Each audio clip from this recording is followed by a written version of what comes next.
Welcome, guys! Did you miss me? I know I did.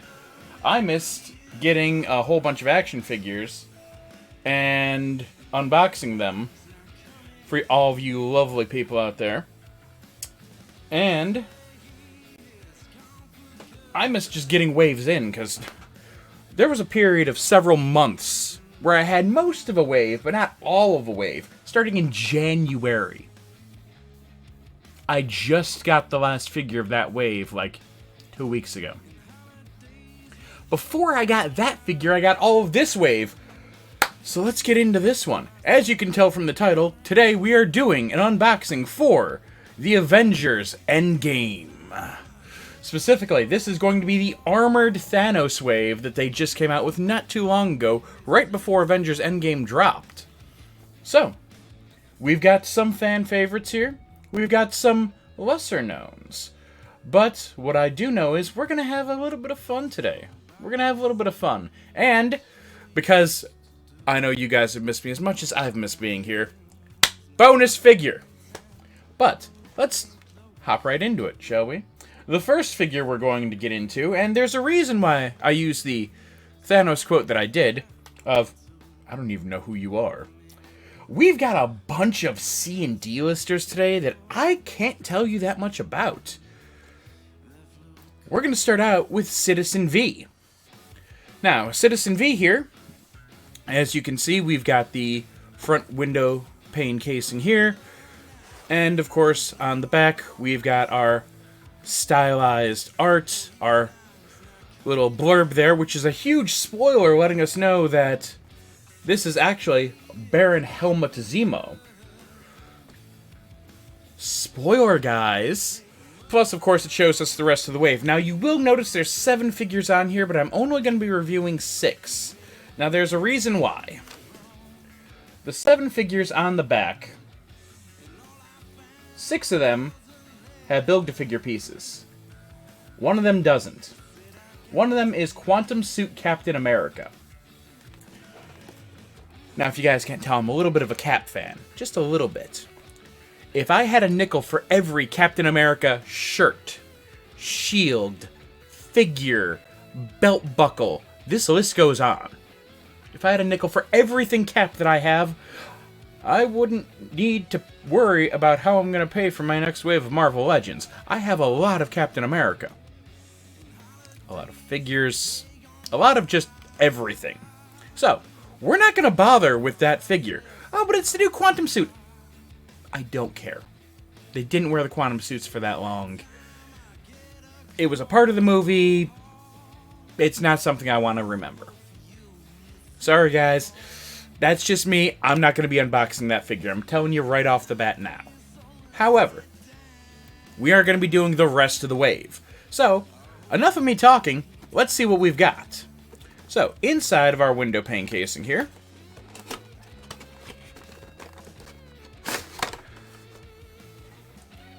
we've of course got our backer, and the backer is just kind of, it's plain. It's a burst of light with some lens flare. Whatever. Inside, it's pretty bare bones. We have our leg, if we can get it out, for our armored Thanos, the right leg here, which we will set to the side, as always, because the final figure that we review in the wave will, of course, be the Build-A-Figure. Surprise, surprise. Now, let's see if we can gently take him out, as we have quite a few things going on here with Citizen V. Now, for those of you that might not recognize the character Citizen V, mostly because he hasn't been in the MCU yet, he was the leader of the Thunderbolts for a while. We swear he was going to be doing good things. We absolutely swear he's a good guy. He's a Hydra agent. It's Baron Helmut Zemo. He's not a good man. I have further Baron Zemo figures we can compare it to, but we can do that at a later time. Now, with this figure, because we've got this flowing cape, we've got the cutout here But that's not what you're here to see. You guys are here to see the action figure that we've got. And in this situation, kind of Hail Hydra? Kinda? He was trying to act like a good guy and be the leader of a team that wasn't all villainous, but it's made up of supervillains who are being good. We're being good, I swear. They're totally not just the Suicide Squad. Anyway, for our figure.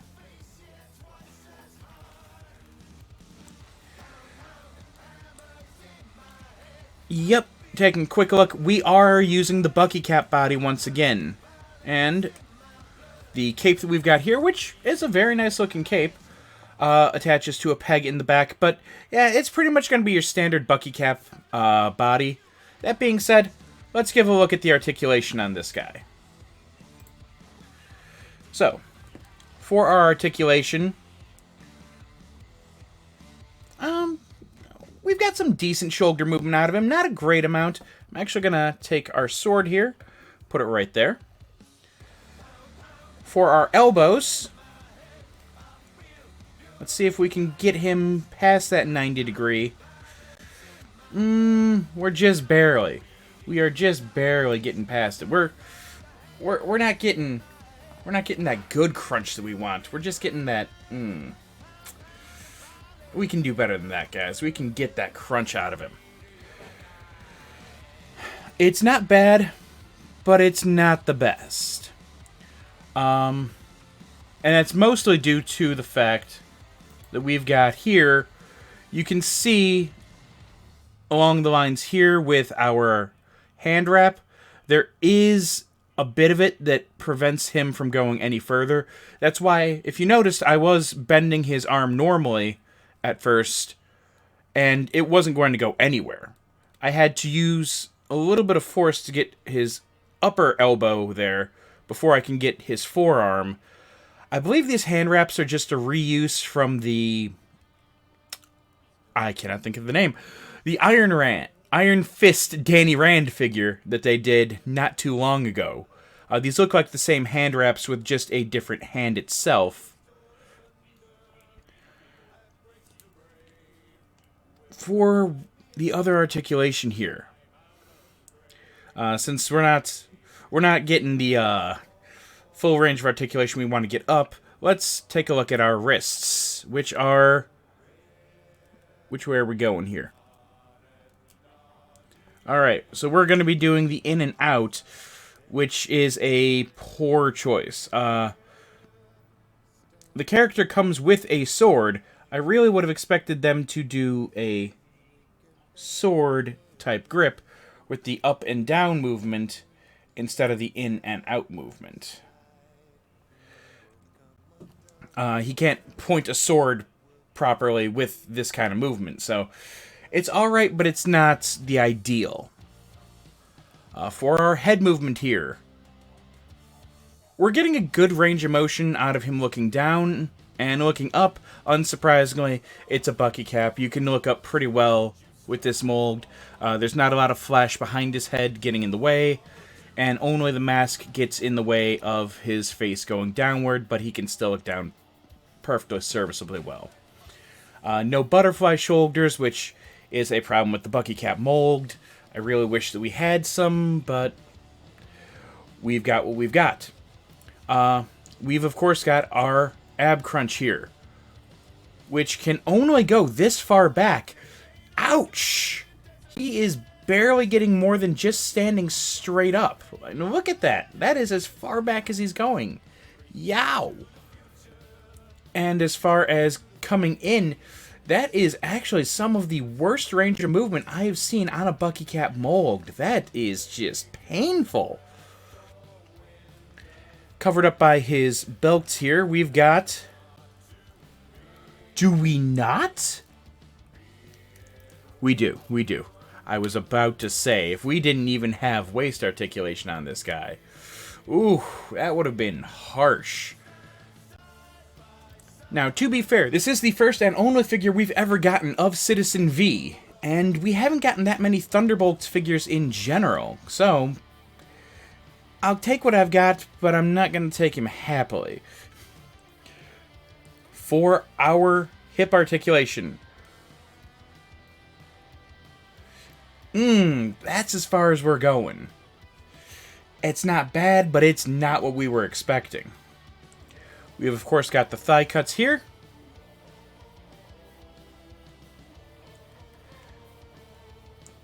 And for our knees, it's not a perfect range of motion, but it's good enough. It's serviceable. I believe the boots are actually a reuse of the Punisher boots they did. Actually, no, they're not. The Punisher boots had a unique bottom on them where it was fully molded in, and this does not have that. I'm trying to figure out whose boots these are, but they are not the Netflix Punisher boots. I know that much.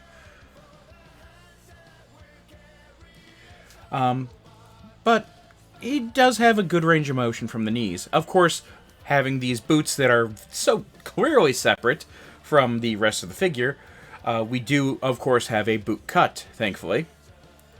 And for our ankles, we've got a decent range of motion going forward here, and coming back. It's not bad. It's not quite going on toe, it's not quite going on point, but it's decent.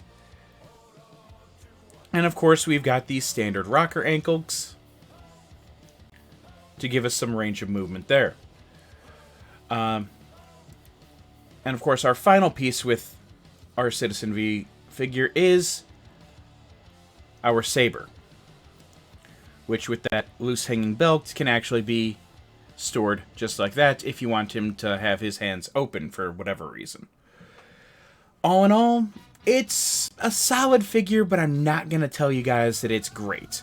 If you're a Thunderbolts fan, you're going to want it because you'll want the leader of the Thunderbolts. If you're not a Thunderbolts fan, you'll probably just want it for the Build-A-Figure piece.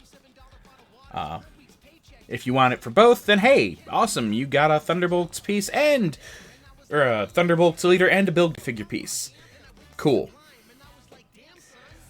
One thing of note is when you take the sword out, it does have a minor, or at least mine did, have a minor bend in it right here. That can easily be fixed by popping it into some boiling water for just a few moments, and then readjusting it, rebending it, and dipping it into some ice water. It's not that big of a deal for me, since he's probably not going to go in a Thunderbolts display, as I don't yet have one. But he's an alright figure. I'd give him a solid 6. He's not great, but he's the only version of this character that we've got. So, moving on. Speaking of, I don't even know who you are. We've got the Living Laser. Now, you might know who he is. I know who he is, but the general public isn't going to know who the Living Laser is. He is part of the Rogues Gallery. I'm trying to remember for whom the Living Laser... I want to say he's an Iron Man villain, but I'm probably wrong. He's been one of those Rogues Gallery members that's been passed around a few times. I believe he's an Iron Man villain, but don't quote me on that. I might be lying to you.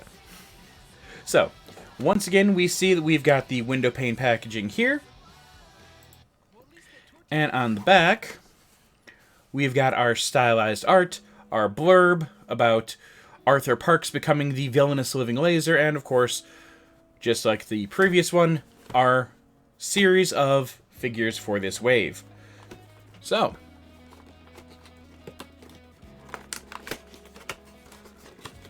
inside the box, we've got, of course, a figure. We've got the same packaging backing that we had before. It's just a flashlight with some lens flare. It's whatever.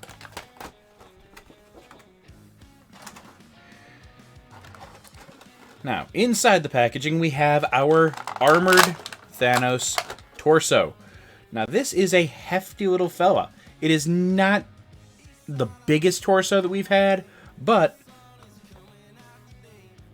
for size relation, there you go. It covers up most of the size of a normal figure just in this Build-A-Figure's torso. Ooh, you are gonna be a big beefy boy when you're all together. Alright. We, of course, saved the Build-A-Figure for last.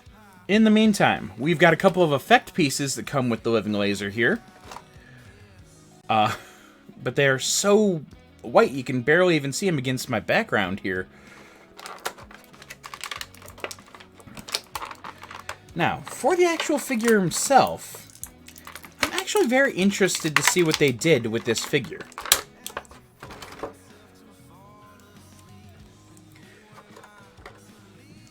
I'm not sure if you guys can tell from what you're seeing here, but I'm actually going to hold it up here for you. If you can see, he's actually got a translucency. Much like the cloak figure that we've reviewed previously, you can almost see through the plastic. It does add to that very ethereal look to him. Makes him look a little bit less human, even if he's got a humanoid shape. So, that's interesting. I believe he's based on the 2099 body that they did, which I absolutely love that body. It's a great choice, and I really wish they'd do more figures on it because of the butterfly shoulders here. Truly, these are the greatest thing that they can do with these Marvel Legends figures, especially the more flexible guys. Anytime they can have these shoulders that do that full range of motion here, I love it. I absolutely love it. Now, I'm going to already go out on a... I'm going to go out on a limb and guess we're not going to get a whole lot of head articulation out of... Oh, nope. Nope, that's it. Did you blink? Did you miss it? Here, let's super zoom this. Here is our head articulation. That's right. That's left. That's back. That's forward. That's it. Again, with our unique stylized helmet here, I'm not really expecting much out of it. For our arm articulation, I've already mentioned these fantastic butterfly shoulders that we've got, which means he can full well do the come at me bra before he even starts using the rest of his arm articulation. It also means he can really get his arms together for that zapping someone with a laser type pose. I'm always gonna say that I love butterfly shoulders. I don't care when they use them, just put them on all of them. Just put them on all the figures. For our shoulder articulation going up.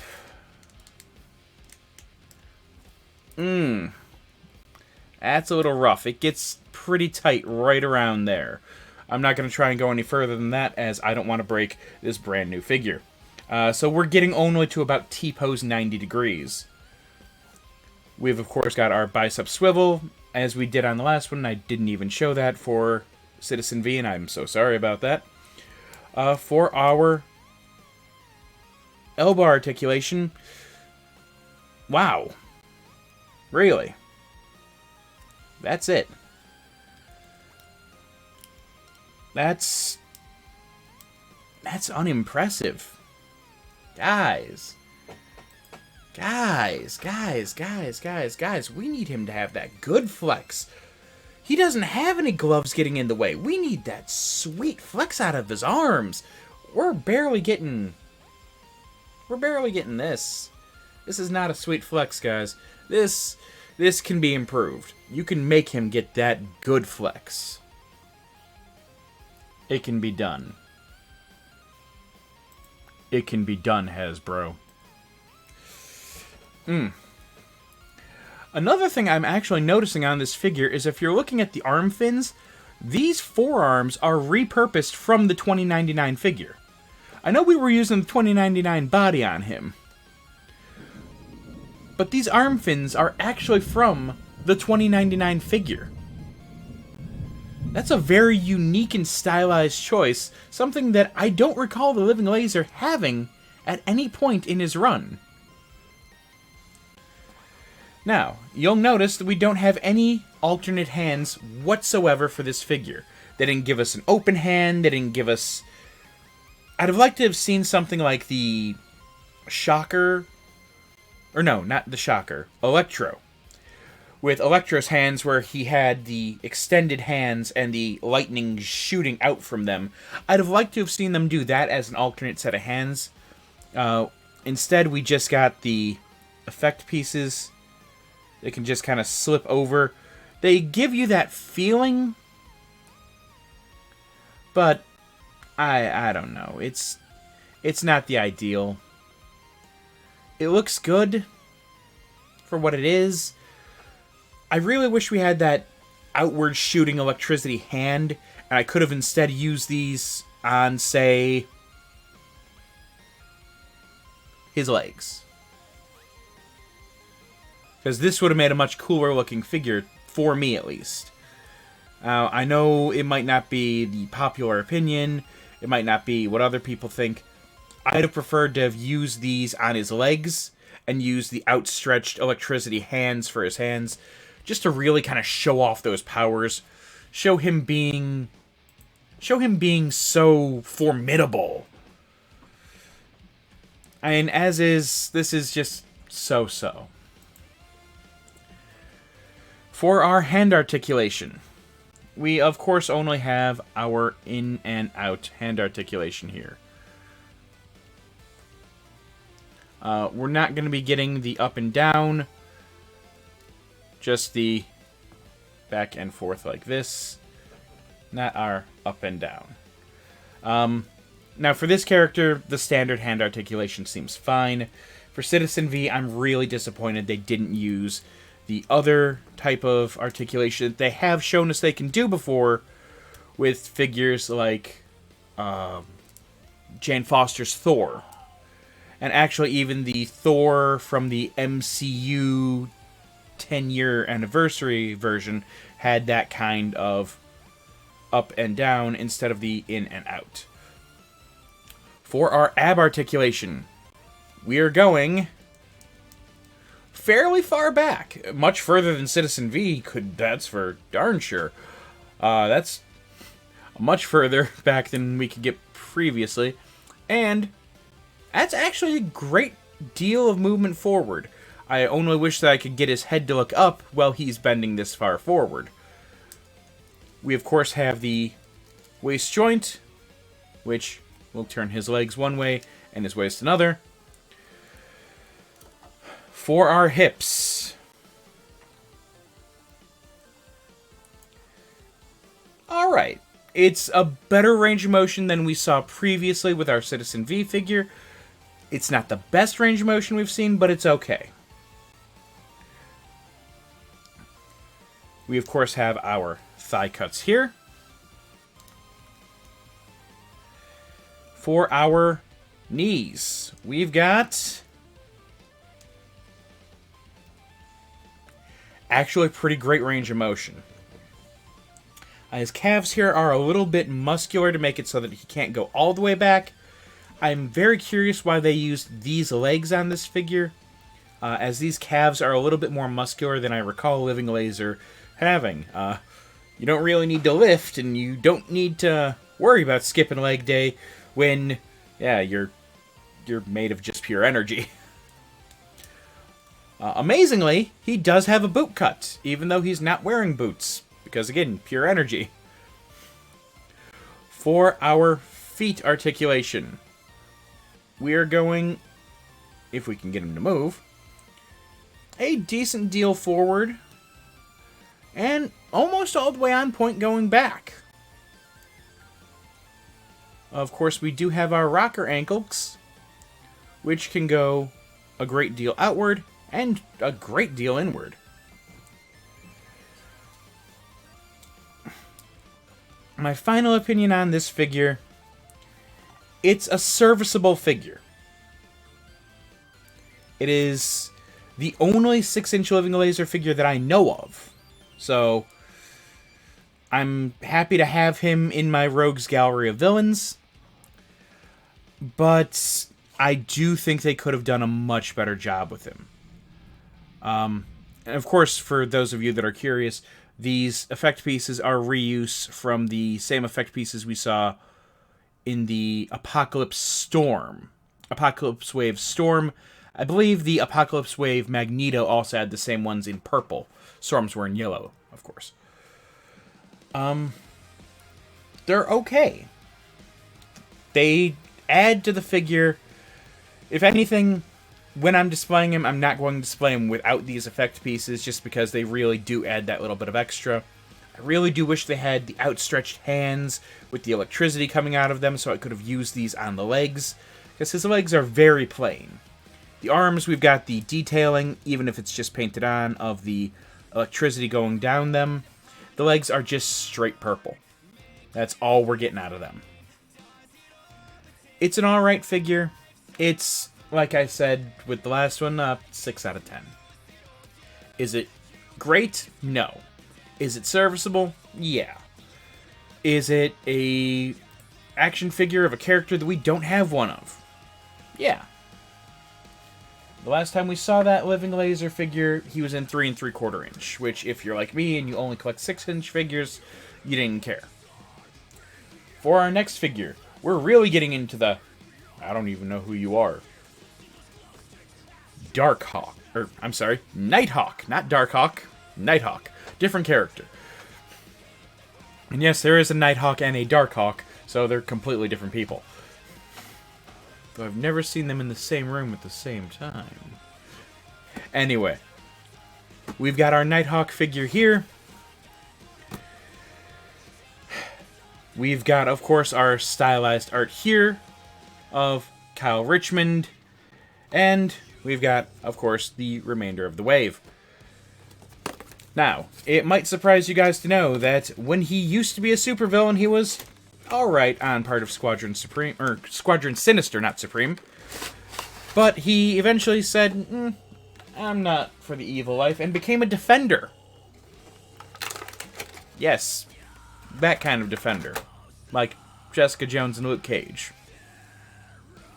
Yep. That's the team he's on. We've got the same kind of background with that same lens flare, which is alright. Inside, we've got the armored arm of Thanos.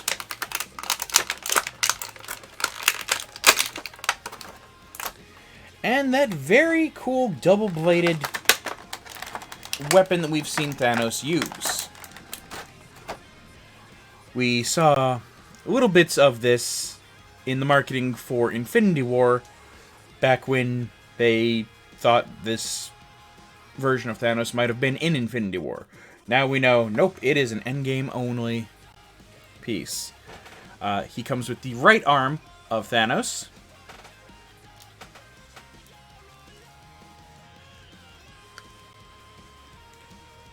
And we can pop that onto our big beefy boy to be reviewed later on. And pop this into the hand.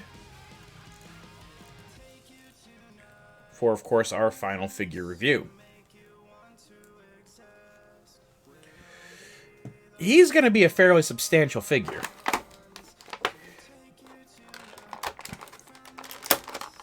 Now, it seems like our Nighthawk is packaged very uniquely here, and he is. His cape is not going through like Citizen V's did. It's actually part of the molding here. And as you can see, there's actually a little insert to keep Nighthawk off of his cape in the packaging. It's an interesting choice. It's an interesting choice for what they did there for how they packaged him. Now, I will give it this. That is a big, beefy cape. I mean, this... Hang on a moment. Let's pop Nighthawk's head off for a second. See just how... This is a beefy cape that we've got. It doesn't have any kind of detailing or shading on it. It's just one big piece of soft goods plastic, but that is a beefy cape. Actually, we're going to leave that off while we take a look at our figure here. Now, if he looks at all similar, that's because it's the same body type that we just saw on Citizen V. We're using the Bucky cap once again. for our figure. Like I said before, we've got the same Bucky Cap body here. I believe the only new molding pieces we've got are our forearms, since the bits here that connect the gloves to the elbow are actually molded and a new piece. Of course, the claws here that we see are new. They are not just Wolverine claws. They actually are shaped differently, and they're put differently entirely. The boots look very familiar. I believe these are the same ones we saw previously on Cyclops from the Warlock wave, and of course the head is all new.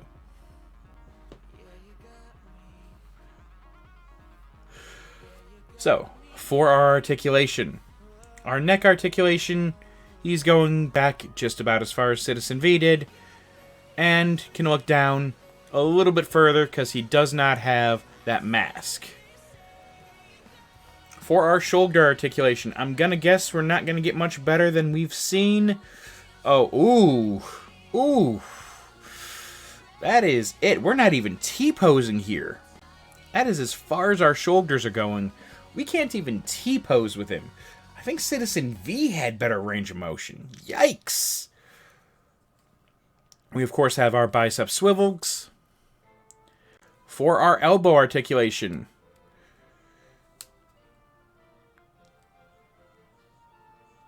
really?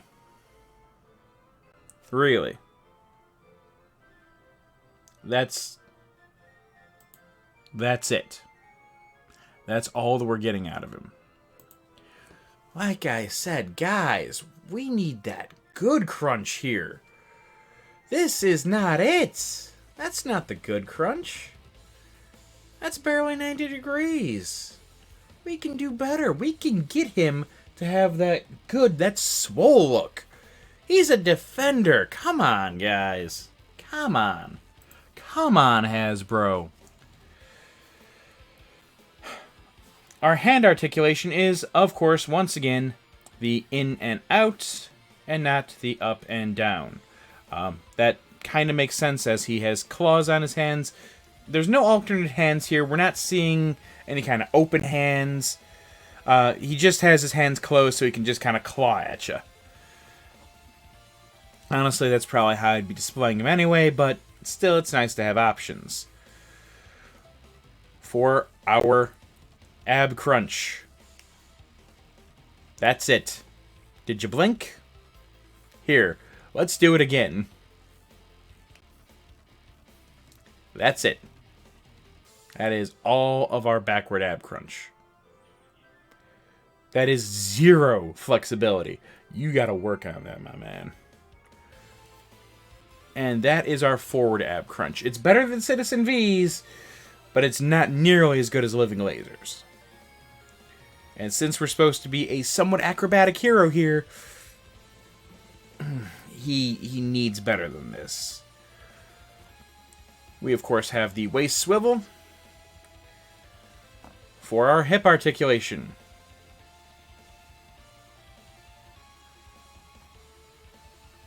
Alright.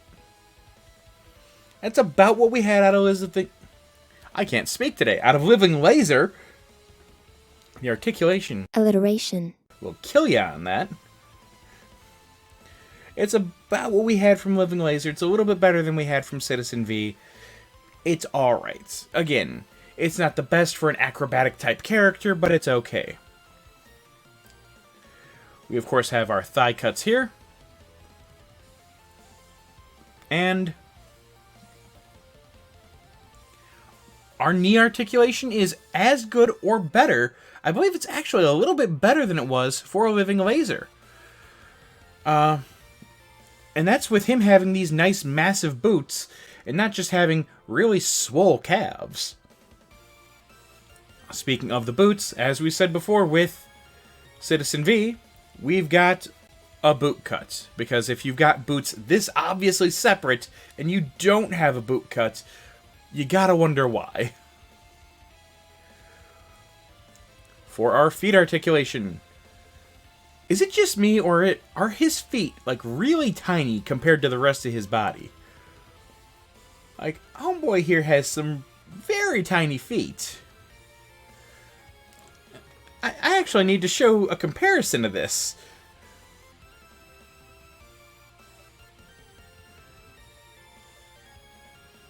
Living Laser's feet are like a good centimeter longer. Darkhawk, you got some tiny feet, brother.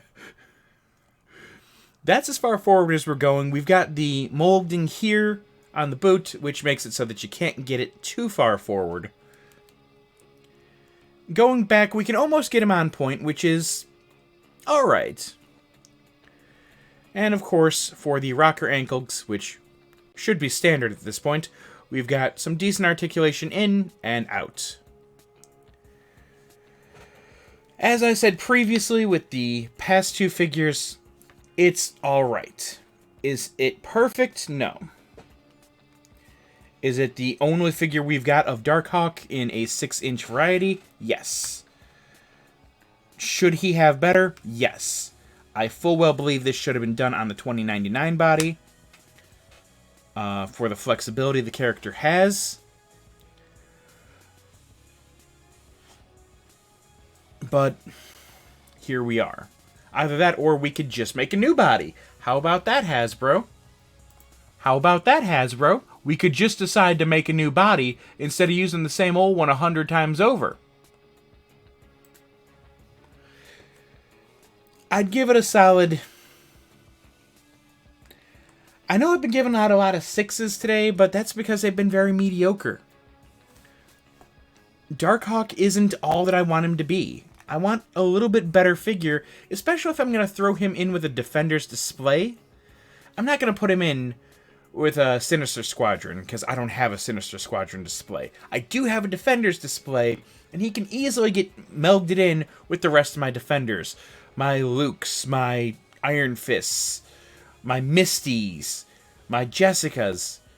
He can get brought into that fold with Patsy Walker and the like. But even with my Claire Temple figure, because I'm fine with mixing movie and comic. I'm fine with it. I know there's a lot of you out there that aren't. I'm okay with it. But I wish he was a solid enough figure to want to put somewhere near the front. As is, he's getting tossed in the back. Now, let's move on to some figures that I know I'm really excited about. I'm hoping you guys are going to be half as excited about these as I am. I'm super excited about the next one. That's because our next figure is Hercules. So, we have not had a Hercules figure in quite some time. I believe it was the Annihilus wave, which was one of the very first waves that we ever got from Hasbro. It's been a minute, and it wasn't a great figure. I have it in the pictures that I will make sure that I upload because, well, with this nice new setup, we might as well be uploading some nice pictures. It's an alright figure, the old one. It's more of his classic look, but it's not a great figure. This is his more modern look, but I'm really happy with the things that I've already seen of this figure, for the most part. Enough of me talking, let's get into it. Of course, we've got the window pane. We can see inside our awesome-looking Hercules figure. We've got our eternal champion here, Hercules, in his glorious stylized art. And, of course, the other figures in the wave. Inside, we've got the same backing that we've been seeing. It's not anything different than, I think, any of the figures. None of the figures in the wave have a different backing, so at this point I'm going to just stop mentioning it and not worry about it. Since it's all the exact same backing, I'm not even going to mention it anymore. Inside, we have our armored Thanos head. Not a big head. For such a big guy, it's a tiny little head. You would think, for Thanos, it'd be a bigger head. But, here we are. And of course, we're going to pop that onto our in-progress build-to-figure. Only 2 more figures, and we will have our completed... I'm already liking that way more than I should. This Armored Thanos, I was only 50-50 on.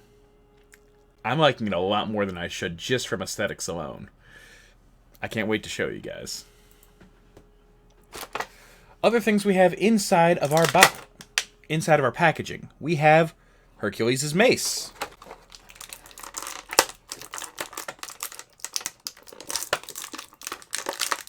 Hercules' if I can get it out of here. There we are. Rather substantial looking sword. An extra set of hands that, of course, can grip, because it's Hercules. We just made mention that we've got 2 weapons here. He better have some gripping hands. And our big beefy boy.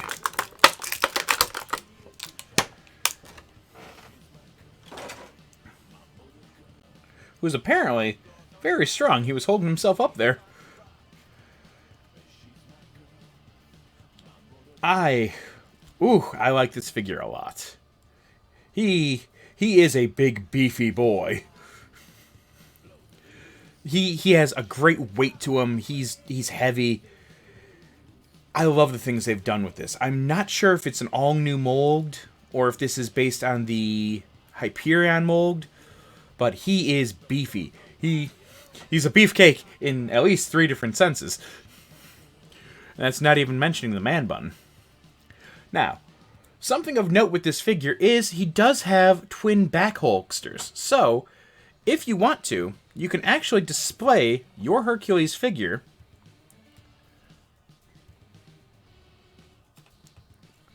with his sword and his mace crossing on his back. A great way to keep your accessories in check if you want to have him barehanded in bedding She-Hulk, since that's canonically a thing that happened. I repeat, that's canonically a thing that happened. Or if you want to have him going after someone not She-Hulk. I'm not going to name any names. Definitely not North Star. That also happened. Moving on. I'm very excited about this figure. I really love how he is in hand. I really can't wait to display him. I'm not sure if I want to have him with She-Hulk beating up someone, or if I want to have him coming to grips against Ares, the god of war.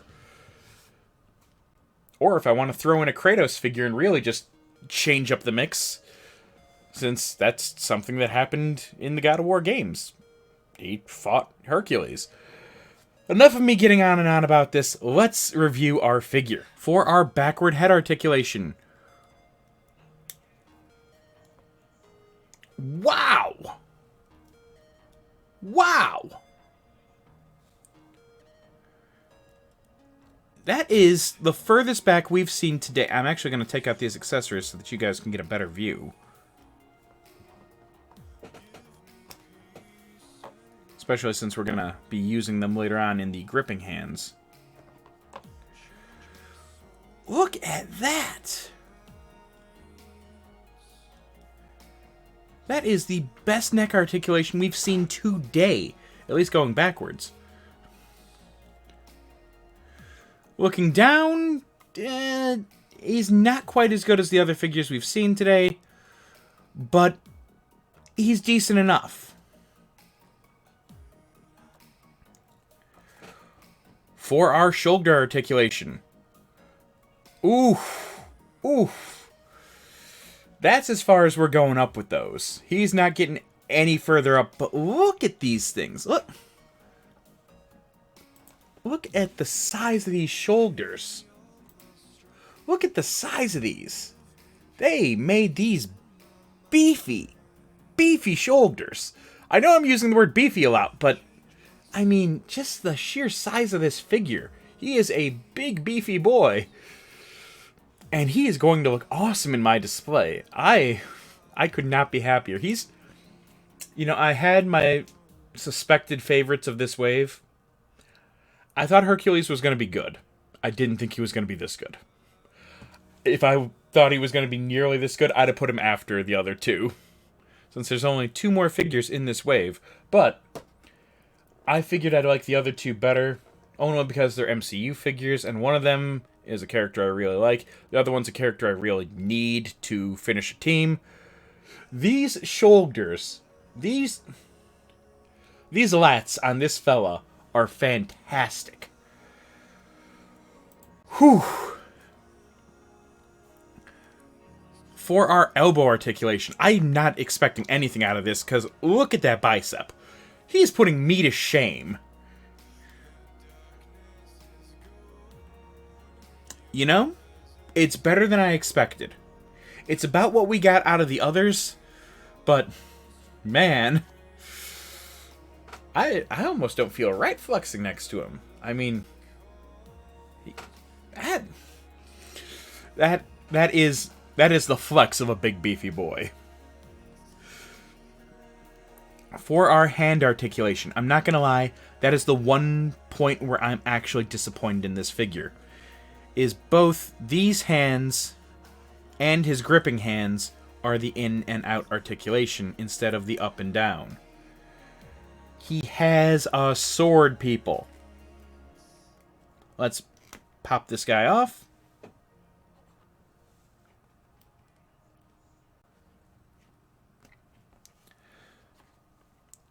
Pop on one of these gripping hands that we've got here.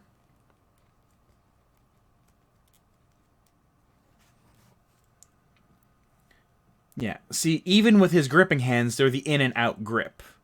I really do wish he had the up and down grip so I could make him properly intimidate you by pointing the sword at you. That would make me incredibly happy. And as is, he can come at you swinging with this guy. Let's pop off the other one.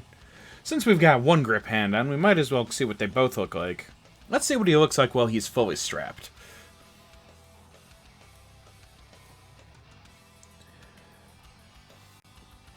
Yeah, that's a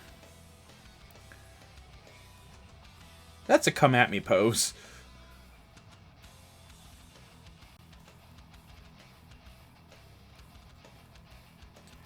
I'm trying to see if I can get him to have that Loki come at me pose. Who am I kidding? That Asgardian children come at me pose. The Odin children have a pose. Adopted or not, they have a pose of come at me, I'm going to mess you up. And again, if he had the ability to move his wrist up and down like this instead of just in and out like this to get these at a point, I'd much prefer that so I can have him almost drag them along the ground. Now, personally, for meme purposes, I would have also preferred a smiling face and a thumbs up, so I could have done the cool story bra. Because yes, that's this character. If you've ever seen the comic book character with the smile and the thumbs up on the cool story bra memes, that's Hercules. For our waist articulation, our ab crunch here. Okay! You really weren't kidding when you said beefy and flexible. That is incredible. The only thing keeping him from going further back is his belt, which is removable.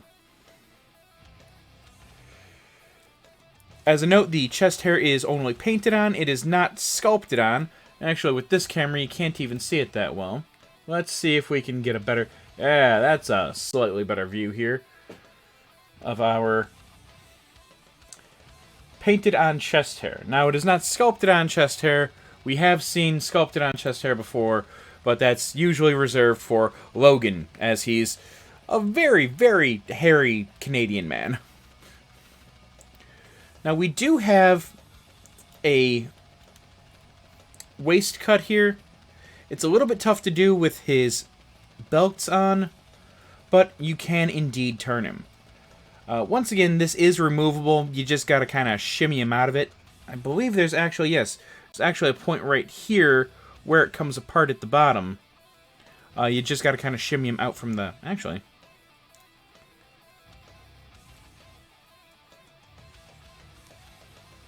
Let's see what he looks like without that.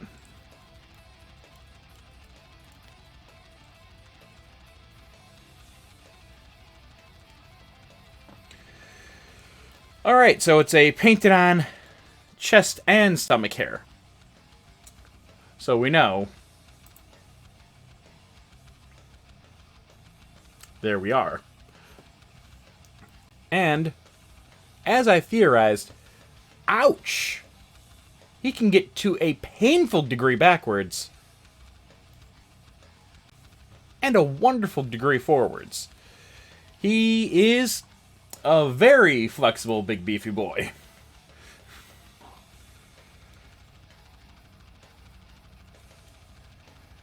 Not so much in the arms, but when you're this swole, how can you be? For the leg articulation, let's see what we've got for these hips.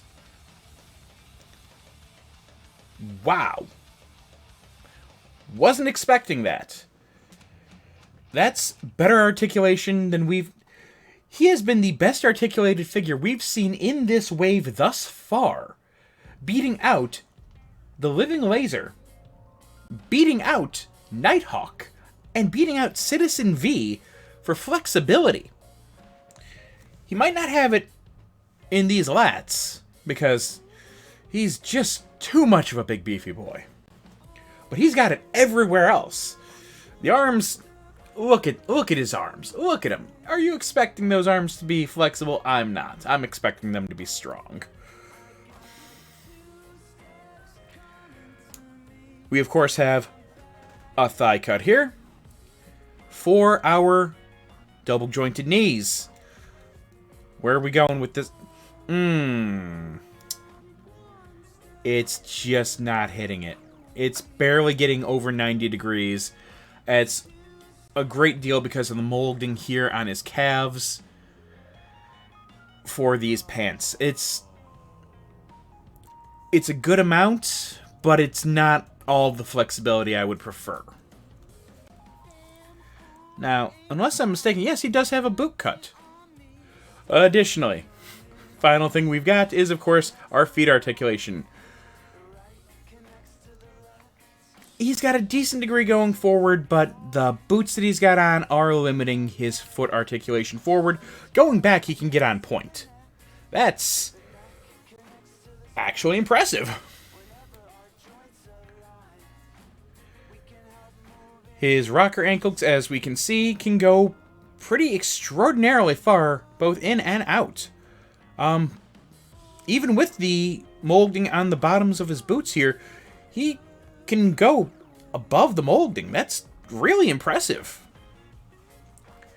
I'm not gonna lie, I'm not sure how much of this particular figure is a new mold, but whatever they're doing with... whatever they did here with Hercules, keep it up. Let's get more of that. Additionally, let's get a thumbs up. Customizers out there. People that are selling figures from overseas. Can we get a thumbs up and a smile? That would make me literally the happiest person on earth. Is getting a thumbs up and a smile for this big beefy Mimi boy.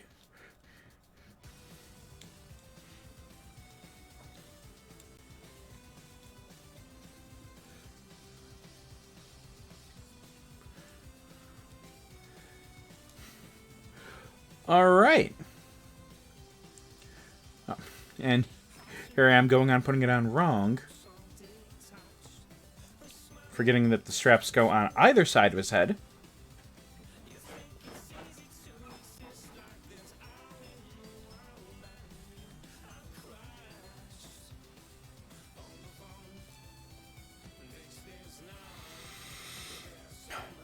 This is an awesome figure. Honestly, my final verdict on him is a solid 9 out of 10. I'd give him a 10 if he had the extra smiling head and the thumbs up. If he had a little bit more articulation in the arms. But as is, this figure's getting a 9. If you're a fan of the Eternals, grab him. If you're not a fan of the Eternals, they got a movie coming out. You will be. Grab him now. This figure is awesome. They did... For all of the wrong choices they made with the other figures of today, they made a ton of right choices here. I'm really happy with this figure. He's going to be a proud piece in my collection. And I'm not going to lie, I'd say he'd replace my old Hercules. I haven't even displayed my old Hercules figure because I didn't like how he looked. I didn't like him nearly as much as I like this new figure. This new figure is fantastic. He is my definite recommend thus far. I don't know how I'm going to feel about the other two that we've got in the wave, but if you can only get one figure... Well, hang on. I'm going to reserve that until we get to our final two figures. Before I go saying get this figure above all else, I'm going to reserve that for right now. In the meantime, he is an awesome figure. If you're an Eternals fan, if you liked the Hercules and Xena TV shows, go for it. Honestly, if you want a figure of someone that's just a cool-looking gladiator to go up against your Gladiator Hulk, here you go. Or if you've got a gladiator, or if you've got a She-Hulk figure, you got her boo. One of her boos. Here you go. Get this guy. He is great. I am very satisfied with this figure.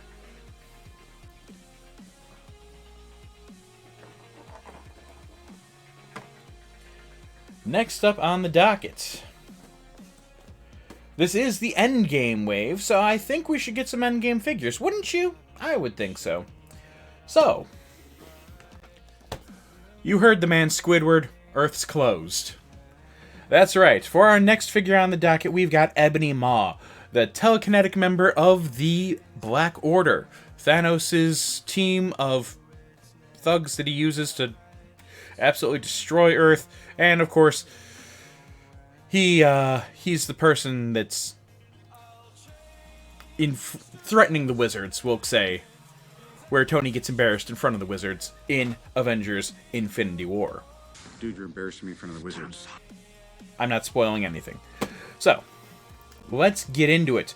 We've, of course, got our window pane front that shows us Ebony Maw and our left leg of armored Thanos. We also have our stylized art of Ebony Maw and our little blurb about the character, along with Cull Obsidian, who we may be seeing more of in the future. But we'll have to wait for that announcement at the end of today's stream. In the meantime, between time, we've got a pretty bare-bones figure here. It just comes with the left leg of armored Thanos, who, of course, I'm going to pop on to this armored Thanos Build-A-Figure, which is one piece away from being complete now. And I hate to admit that this is a catchphrase now, is looking like a big beefy boy. In the meantime, let's take a look at Squidward here. So, the only thing that we've got besides our actual Ebony Maw figure is that leg. We've got no other pieces. We've got no accessories. We've got no different hands. We've got nothing. Absolutely nothing. But we are a gangly fella, aren't we? We are... This is a very unique mold down a figure, and I think that that's the reason why we're not getting anything extra, is I don't think we've seen any of these pieces before. He's very lanky. Actually, even comparing him height-wise, he's taller than Hercules was. And significantly taller than the living Laser. He is a very gangly figure. He is well over our normal 6-inch. He's a tall boy.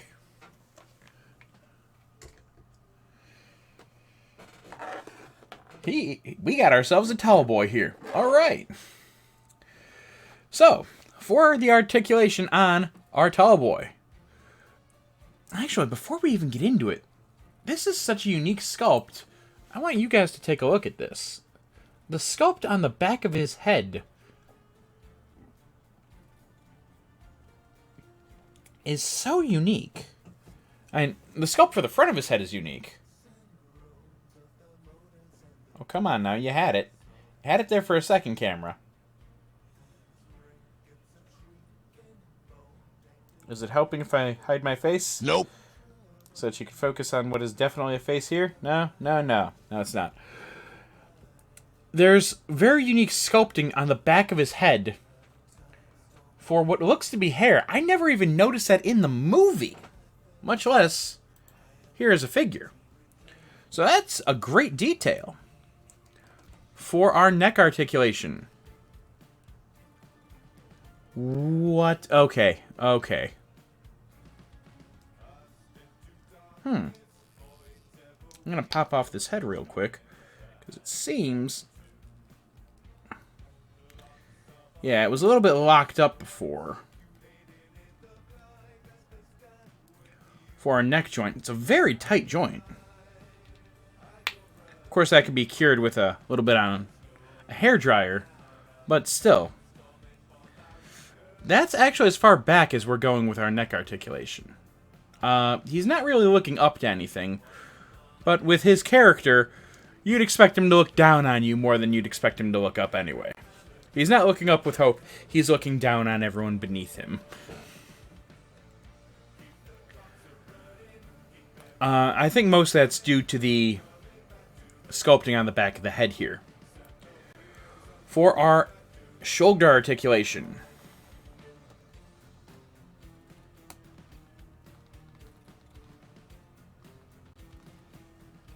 Alright. We're getting slightly above 90 degrees, but it's only getting to right about that 90 degree. It's just a little bit above. It's not tremendously above. And that's mostly due to the soft goods here that we've got on his upper torso that make up his outfit. He does amazingly have bicep swivel, something I wasn't expecting from seeing him, because they actually blend in pretty well. For his elbows. Wow! Wow! That is the best elbow articulation we've gotten today. I'm sorry, Herc. He's beaten you in one respect, and that's these elbows. That is the perfect flex. That's what we're looking for, Hasbro. But he's got nothing in the upper arms department. He's got nothing at all.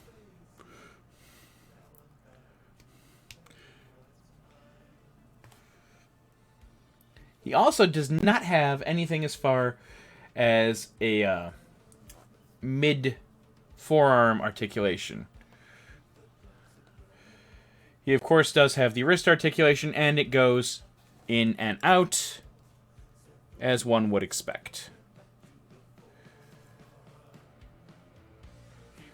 A little bit of up and down would have been nice for him, but to be fair, the only way most people are going to be posing him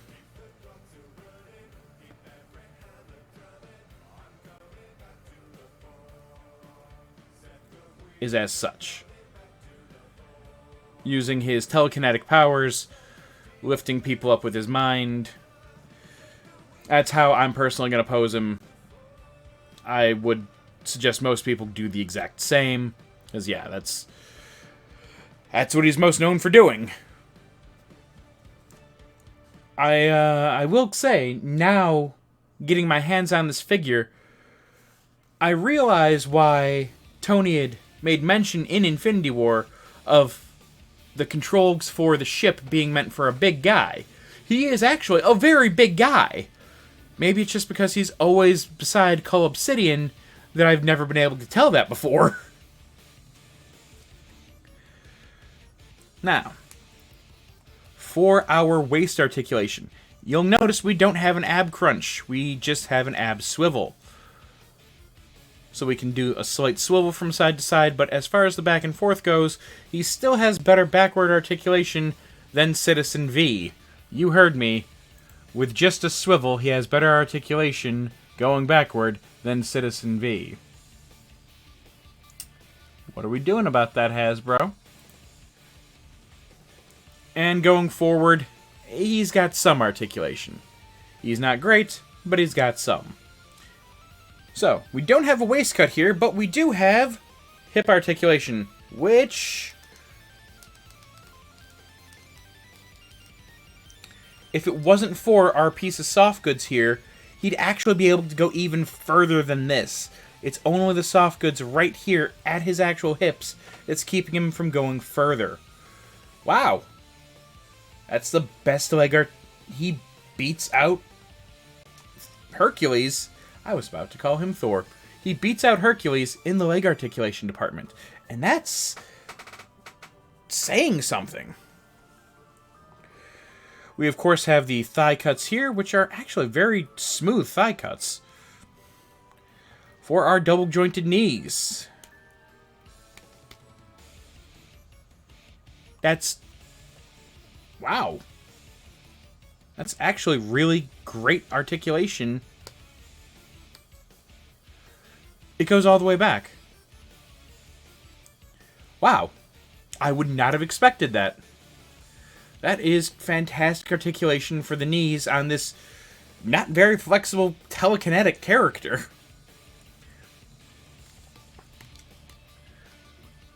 The sad thing is, I know we're never going to get another figure using these mold pieces. Because I'd like to. I really would. The arms are great. The legs are fantastic. I mean, a different torso, different hands, different head, different feet. I can see this for a couple of different guys. And I'd like it. Now, amazingly, even though the boots are very different, we do not have a boot cut here. You can see the cut right here for the boots. Yet, it doesn't have a boot cut. Now that is because the boots go up ever so slightly into, and I will actually super zoom that for you. If you look closely here, the boots go into the bottom of the pants. But I almost feel like that could have been changed up to make it a little bit better for the articulation on the figure.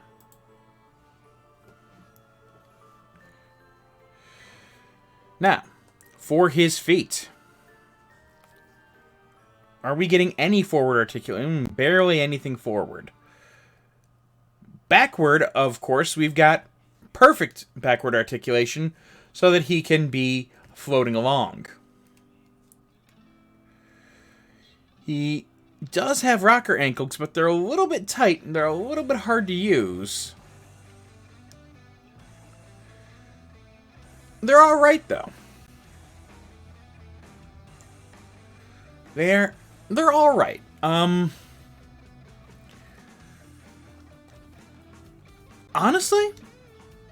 I like this figure a lot. I think that they did a really good job with it. I think that it's accurate to our on-screen portrayal of Ebony Maw. It looks really cool. It's got our wonderful reaching out telekinetic hand here. He's a tall boy. He's a slim boy, but he's a tall boy. I like it. If you're a big MCU fan, if you've seen Infinity War, if you've seen Endgame, if you want your Black Order complete to go with your Thanos figure, no matter which Thanos figure it is you've got, the armored one, the one from the 10th anniversary pack, or the Infinity War Build-A-Figure Wave one. If you want a Space Squidward to go with that, he's great. Some extra accessories would have been nice, just like extra hands or something. I don't really know what you could have done with the figure, since he didn't fight normally. Maybe a steel girder or two to throw at the wizard?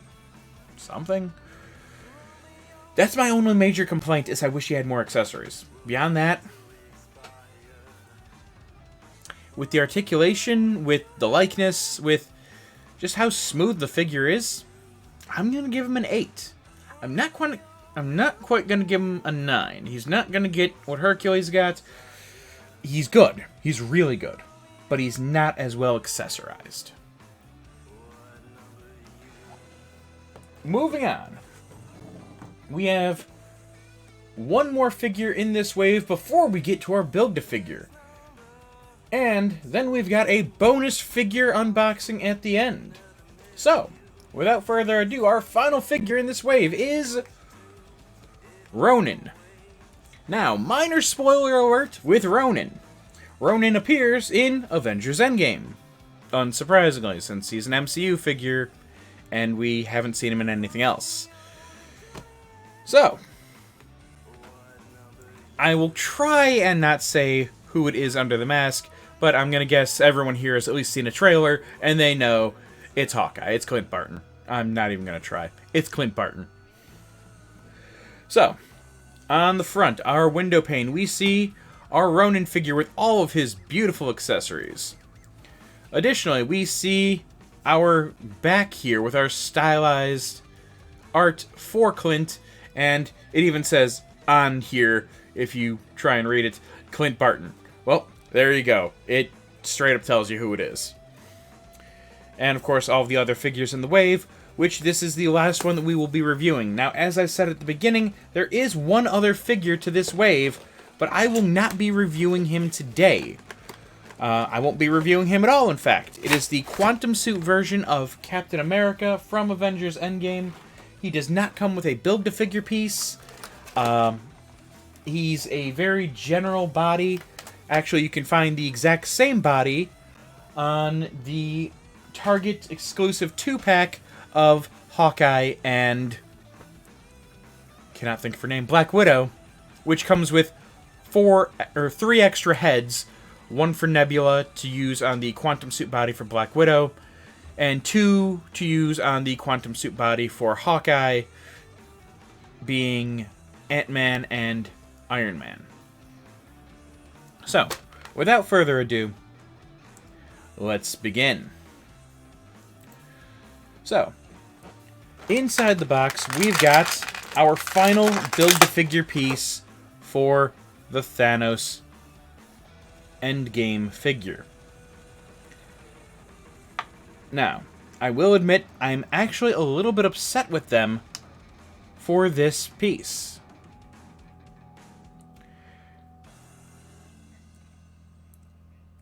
But it's for spoiler reasons for Endgame. People that have seen will know exactly what I'm talking about. So, we're going to put this into our armored Thanos figure, finishing up that beefy boy, making our Build-A-Figure. Ooh, that is a great looking figure that we've got. I cannot wait to show it to you guys in just a moment. In the meantime, let's see what we've got inside the box here. We've got our extra hand throwing several shurikens for Ronin. We've got 2 swords. Now, I will note, I only remember him using 1 at any given point in the movie, but maybe he had 2 and we just never saw the other one. And of course, we've got the figure himself. Now, much like we had with our Hercules figure, our Ronin figure, can also holster both of his swords at once. Meaning you can have these completely on his back and out of your way. Another thing of note is the hood is removable, which is good for our articulation tests that we're going to be doing. Leaving him with just the ski mask instead of with the ski mask and the hood.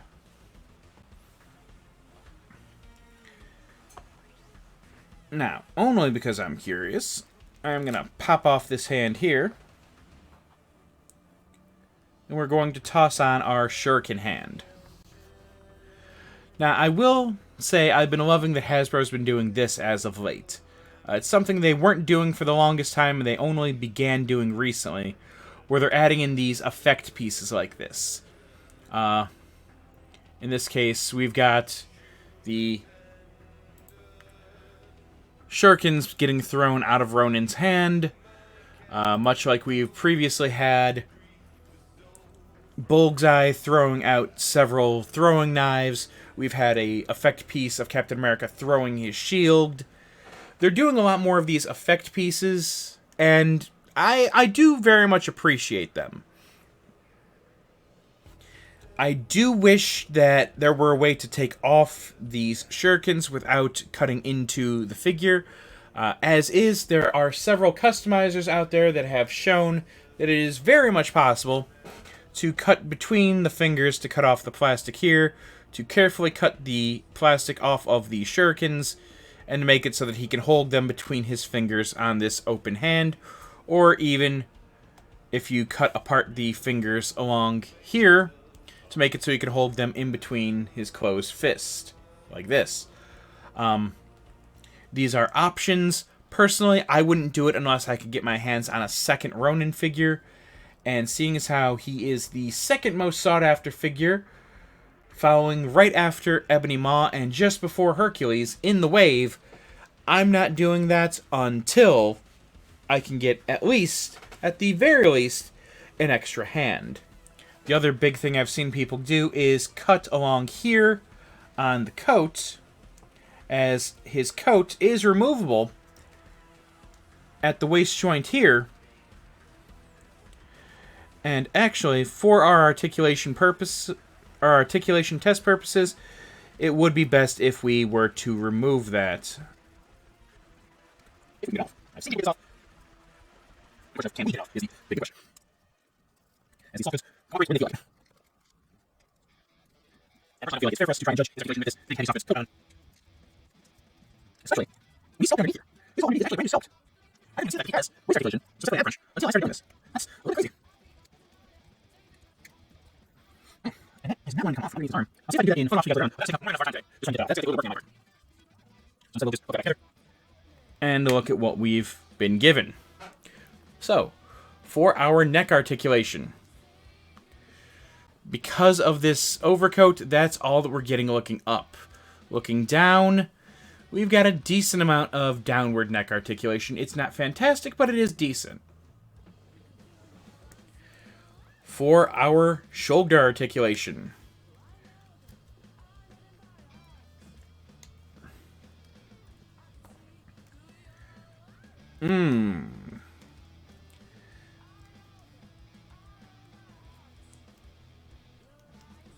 that is it. We're barely even T-posing. I'm not even sure. I know that's not even a full 90 degrees on this arm. I believe it gets to it on this one. It could be worse, but it could most certainly be better. For his elbow articulation,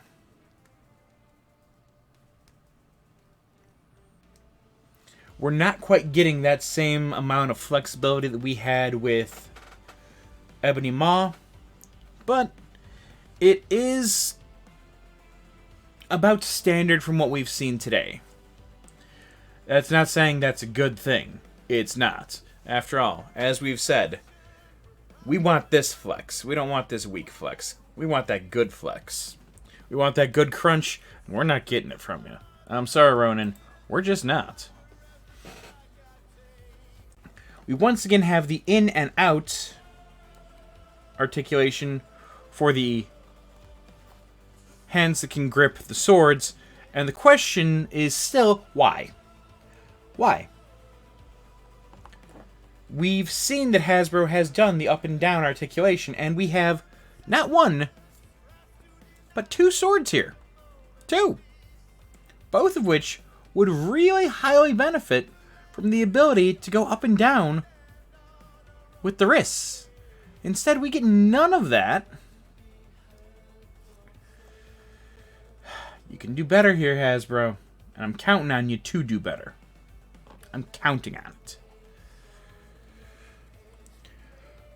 So we saw that we've got an ab crunch. The question of the day is, can we use it? Did you miss it?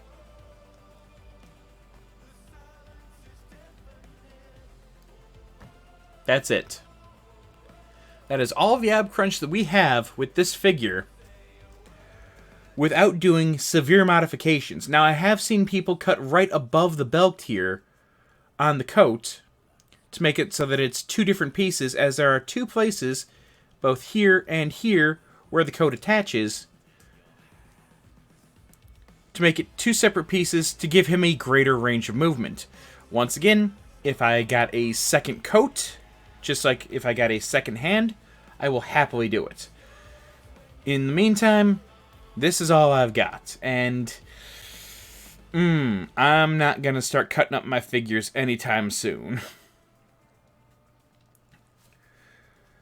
We do have a waist cut there for our hip articulation. Alright, that's fairly good.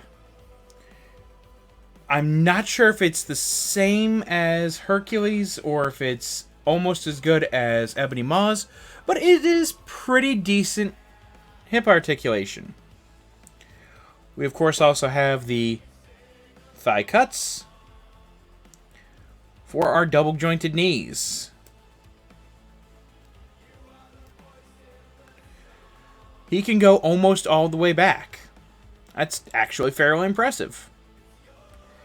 I wasn't quite expecting that with the boots that he's got on, but he goes almost all the way back. Speaking of boots, we do not have a boot cut on him either. Which means that for all of our MCU figures today, we have no boot cuts, but for all of our comic book figures, each and every one, including the guy that doesn't wear boots, has a boot cut. I repeat, for every comic book figure, there's a boot cut. Every one. But for neither MCU figure is there a boot cut. Even when they have separate boots. Unlike Living Laser, who has no separate boots.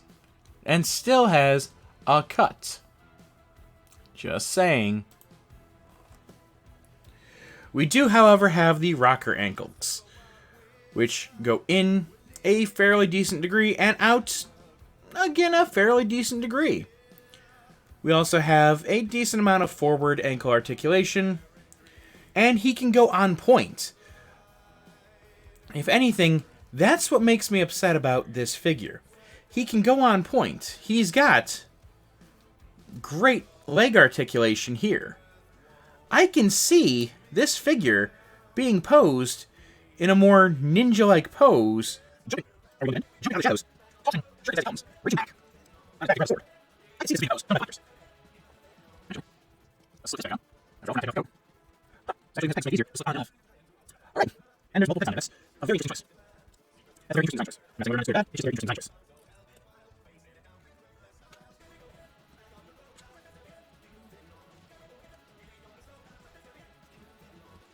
Yes, I could very much see this being a pose that even I would put him in.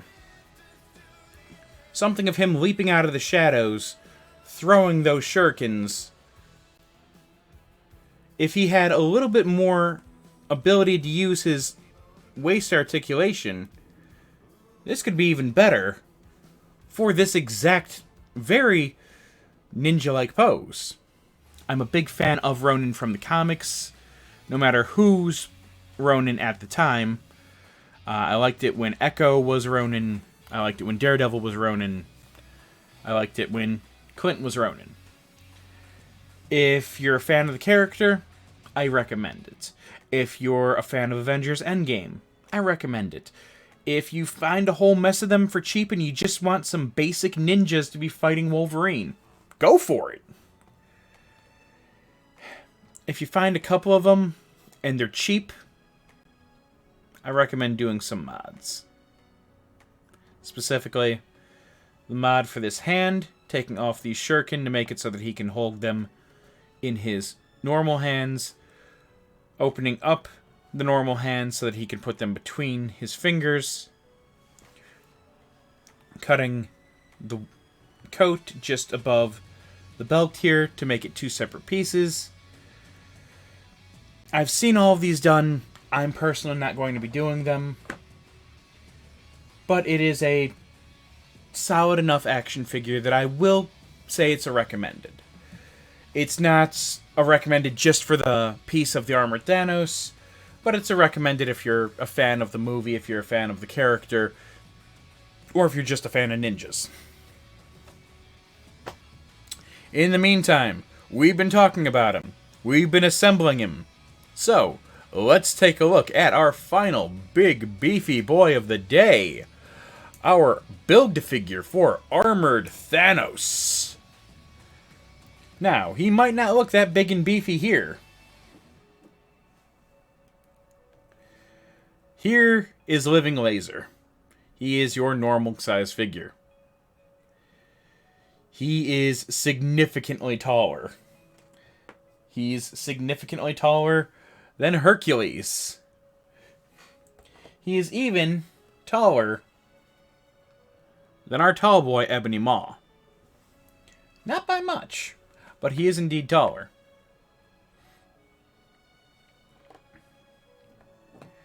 So, we have our armored Thanos Build-A-Figure here. Let's take a look at him.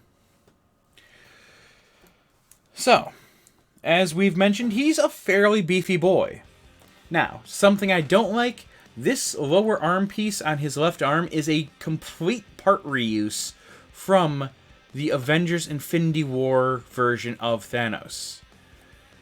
If you were to pop this off and put it with a more movie-accurate lower arm, I would be much happier, as I now have two of this same arm with just a different upper. Or do I? Well, I do, but we'll get into that in just a few minutes. In the meantime, let's take a look at our articulation. For our head, he's looking up decently at a grateful universe. And, of course, he's looking down on everyone who would question him. I actually think his head looks best if he's looking down slightly. It just kind of adds to the angry snarl face. Which is soft goods, but I'm positive is not sculpted underneath for the rest of the helmet. Although, who knows, maybe I'm wrong. For our shoulder articulation. Ooh, that is a tight shoulder.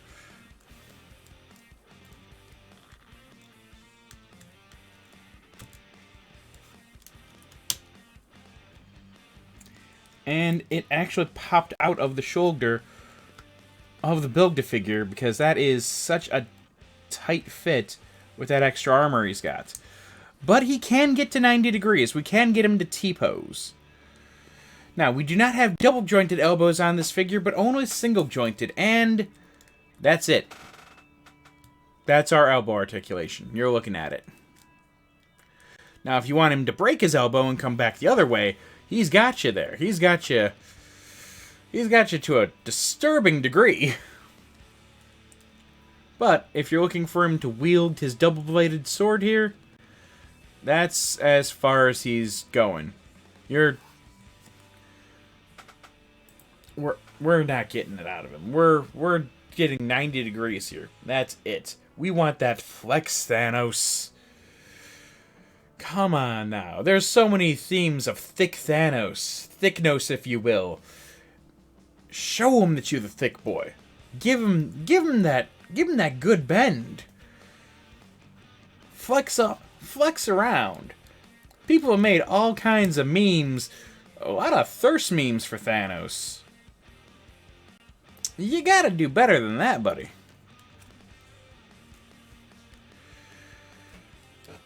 Now,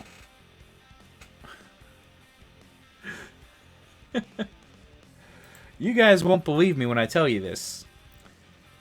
His right hand does have articulation in it.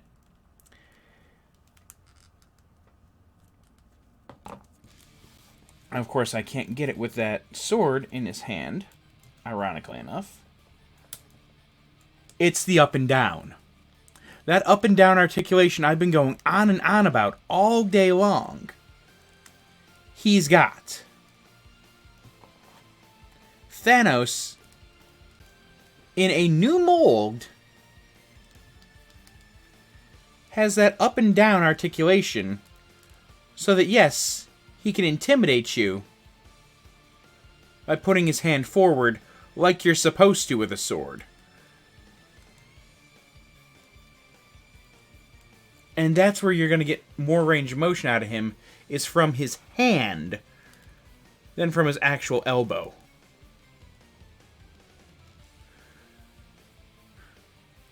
Honestly, if I didn't pose him trying to intimidate someone like this, I would be doing it wrong. Now, if his arm could come in a little bit more, it'd be even better. But as is, our left hand, of course, we only have the in and out. But it's got the Infinity Gauntlet on it. I wouldn't expect anything else. I'm only expecting him to punch people with his closed fist here, after all. A nice snapping hand would have been nice. Like this. Or even the open hand that we saw with the 10th Anniversary Edition. But we can't always get what we want. For our waist articulation, he does have an ab crunch. I'm as amazed as you are. And can bend a decent degree forward. And actually a great degree. He can bend further back than Citizen V. Thanos has further back articulation than Citizen V. Thanos can bend further than Baron Helmut Zemo.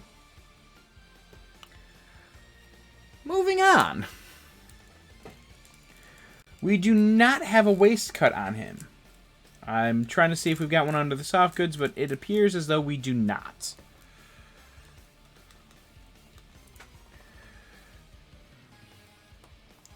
For our hip articulation,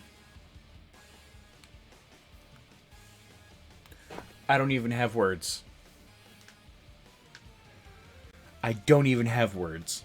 He has the best hip articulation we've seen today, and if it wasn't for the armor molding right here, he could go even further.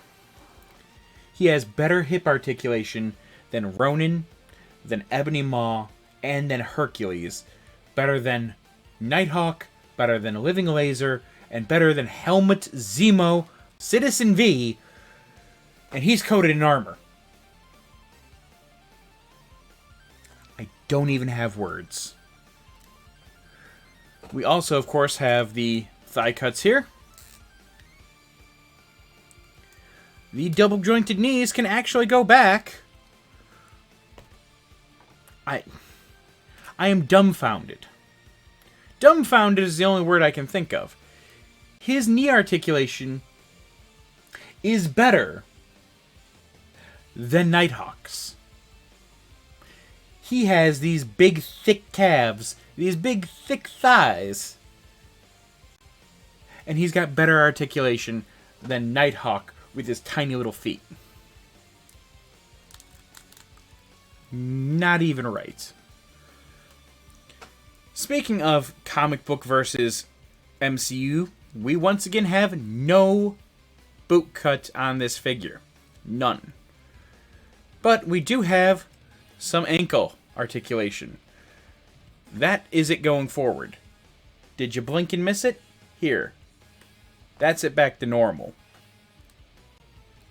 That's as far forward as it goes. And that's as far back.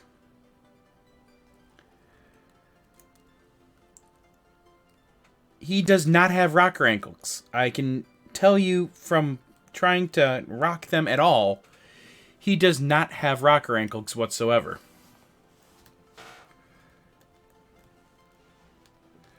I'm not sure why the figures in this wave are just so stiff.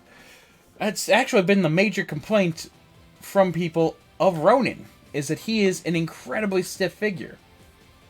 I'm not sure why, but they are very, very stiff. He has no rocker ankles. He has no boot cuts. Eesh. Hasbros. Bros. Hasbro bros. Hasbros, if you will. Come on. Is it a good armored Thanos figure? Yeah. Is it the best Thanos figure? No. No, not by a long shot. Not even close. If you really want armored Thanos to add to your collection, if you loved Endgame and you want this figure, I suggest picking it up. I recommend it. If you don't care about Thanos being armored or not, go for the 10th anniversary. The 10th anniversary Thanos came with a very unique mold for Doctor Strange, who had the Time Stone bands on his arm. He also had a face that was made to look exactly like Benedict Cumberbatch, and an Iron Man with a light-up chest. He also came with an open hand for the Infinity Gauntlet. He was in the Infinity War casual dad bod outfit, and he had two different heads, one grimacing and one kind of smirking. If you've got your choice and you can only choose one, get that figure. Get it. Get it 100%. This is alright. I was happy with him when he was coming together. Having actually held him and messed around with him. Honestly, he's not going to be a big part of my collection. He's not, and that's sad. Maybe it's because I've got 3 other Thanos figures. 2 comic, 1 other MCU one. Or do I? The answer is I do, but I have not yet put them together, which is the announcement for next week. Next week, we will be unboxing the Infinity War. Wait, why are we going backwards? I'll tell you why. We're going to be unboxing the Infinity War line of Marvel Legends figures. Now, we did the Endgame wave this week. Next week, it's going to be Infinity War. We're going to see the casual dad Thanos versus our armored Thanos in a side-by-side next week. And because of that, we just got Ebony Maw today. We've got 2 different versions of Thanos for next week. Part of that wave was Proxima Midnight. We also have the Build-to-Figure already for Black Dwarf or Cull Obsidian, depending on which you want to refer to him as. Finally, there's one more member of the Black Order that's out there. It's Corvus Glaive. He was part of an exclusive, incredibly hard-to-find Walmart 2-pack that is being scalped from here to the ends of the earth. It is being scalped like none other. It is going for 3 to 4 times its original asking price, which is ridiculous. It is absolutely ridiculous that the distribution on these is so bad that stores got two of this exclusive 2-pack per Walmart at every Walmart in the country that made it so that scalpers could go and just go around to the local Walmarts and just take all of them and sell them for 2 to 3 times their money, and then have it so that normal people, the week that Infinity War launched, are told that the item has been discontinued. Hasbro. Enough of my rant aside. We actually got our hands on the Corvus Glaive and Loki 2-pack. The reason why we did this one first was so that we can get Ebony Maw out of the way, so that we can undo and open up all of our Infinity War figures next week and have the entire Black Order for you guys to see. I'm looking forward to it. I hope you are too. Now, I did say there would be a bonus figure. And you already sat through my little rant about how Hasbro sucks with their distribution. So, it only seems appropriate that we do bonus figure. So, what do we have today? Well, next week we've got the Corvus Glaive and the Loki. We've got a comic book Thanos we're going to look into. So what do we have for today? I'm glad you asked. Our final figure for the day is not just a figure. It is 3 figures. And a vehicle. Because it is the new Legendary Rider 80th Anniversary Deadpool core figure with scooter. That's right. We're doing this. Our final figure of the day. After doing all of these awesome Endgame figures, well, 3 Endgame figures, one of whom was pretty awesome, one was pretty awesome, the other was... and 4 comic figures, one of whom was great. Our final one is going to be our Deadpool core, Deadpool, Dogpool, and Squirrelpool with scooter, with... that is an extra head. Now, people with a keen eye will see who it is, but we'll get into that in just a moment. In the meantime, we of course have the window pane on the front, showing everything inside of here. Our twin katanas, our Deadpool, our Squirrelpool, our Dogpool, our Bob, Agent of Hydra, our scooter, our handlebars, and our ridiculous horn.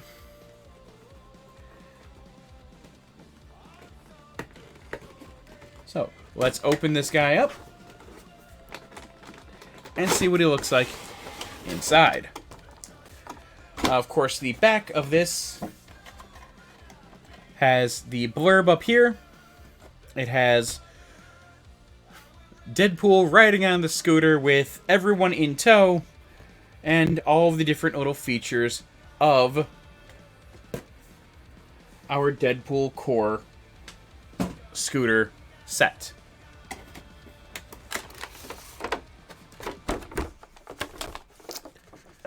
Now,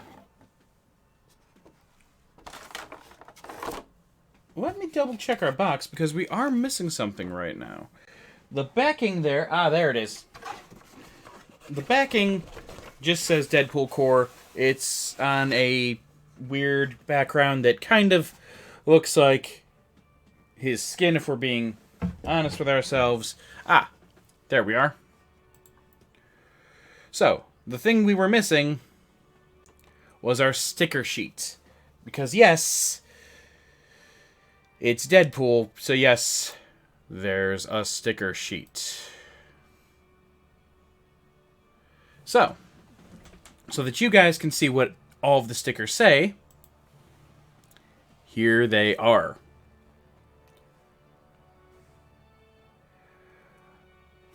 We've got little treasures like McCoy Manure, referring to Hank McCoy, aka Beast, and his leavings. And I Heart Logan. I don't know if that's in reference to Logan and Deadpool and how wonderfully they get along, or more so in reference to the ongoing rivalry between their actors, Ryan Reynolds and Hugh Jackman. We've got our Save the Rhinos, with a picture of the rhino on it. Dogpool on board. The rainbow Deadpool logo there. Bob equals BFF. Only appropriate as we do have the Bob head. How's my driving? Mercs for money. A smile with Madcap on it. Dupe was right. Dupe of all people. Pineapple surprise, referring to the type of grenades he prefers to toss about. A little sticker family of Deadpool, Headpool, Squirrelpool, and Dogpool. Wolverine claw marks, bullet holes, radiation symbols, X-Men symbols, and a bunch of just memey Deadpool stickers. Deadpool poop emoji, I break for tacos, Deadpool and a unicorn of death and sadness, because that's a little black unicorn there, and Deadpool on a rainbow. Yep. That's a thing. In the box, and the only things we couldn't see were our katana sheaths. So let's pop those guys out now.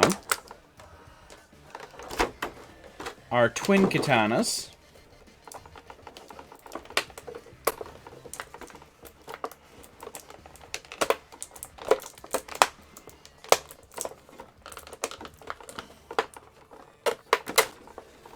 Which this time we have in gold. I'll be honest, I don't remember when Deadpool used gold katanas, but apparently there was a time.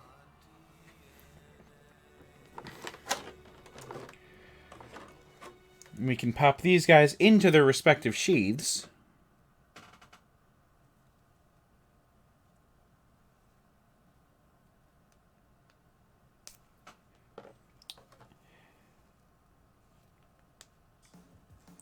It helps if I put them in the correct sheaths. I do suppose that would help.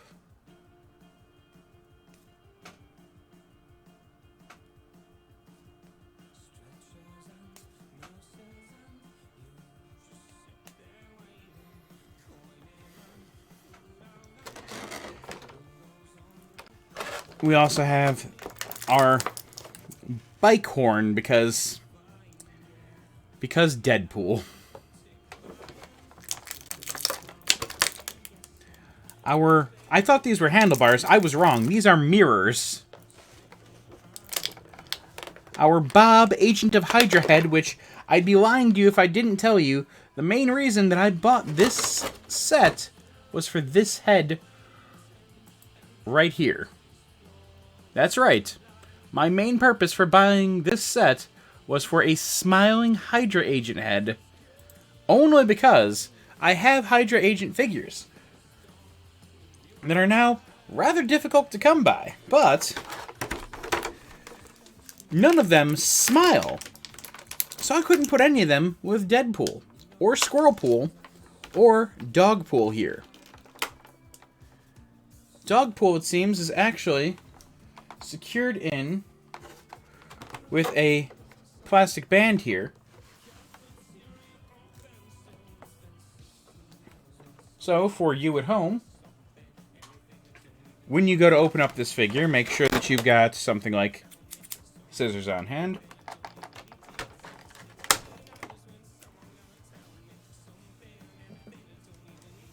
So that you can remove your Dogpool.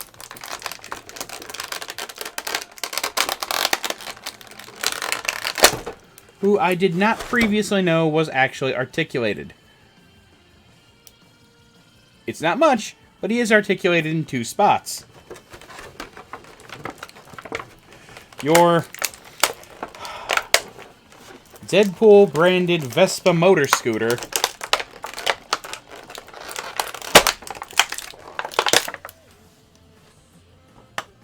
And of course, the man himself, Deadpool. Now, the other reason why I did like this figure, one of the things I was excited about with him, was the coloring on this figure. Now, for anyone that watches my streams on a fairly regular basis, you'll remember that I recently did an entire wave of figures that were Deadpool figures. They were the Sauron Build-A-Figure wave.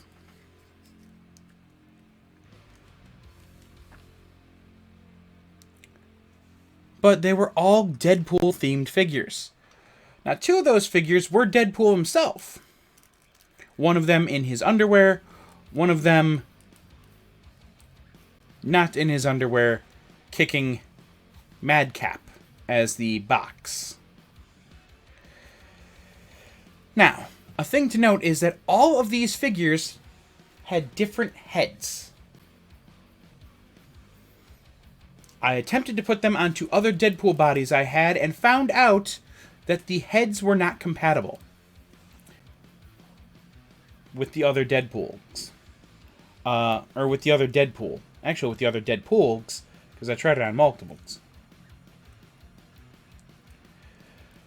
The coloring was off on the others, and it did not look right, which was a sad thing. This Deadpool, on the other hand, has the same color red on his body as those ones do. And thus, I now have a new body that I can switch those other 2 heads to. So, let's get to our guy last. Deadpool. Huh. Now that is interesting. I was actually about to put our mirrors on and found out, if you're looking very closely, there's actually a tiny hook on the bottom of the mirror here. So if you put this in, normally you will not be able to take it out. So that is something to note to everyone out there. If you get this figure yourself, if you ever want to put it back in the box, you cannot put on the mirrors. You can, however, take on and off the horn. Because of course there's a horn, because Deadpool.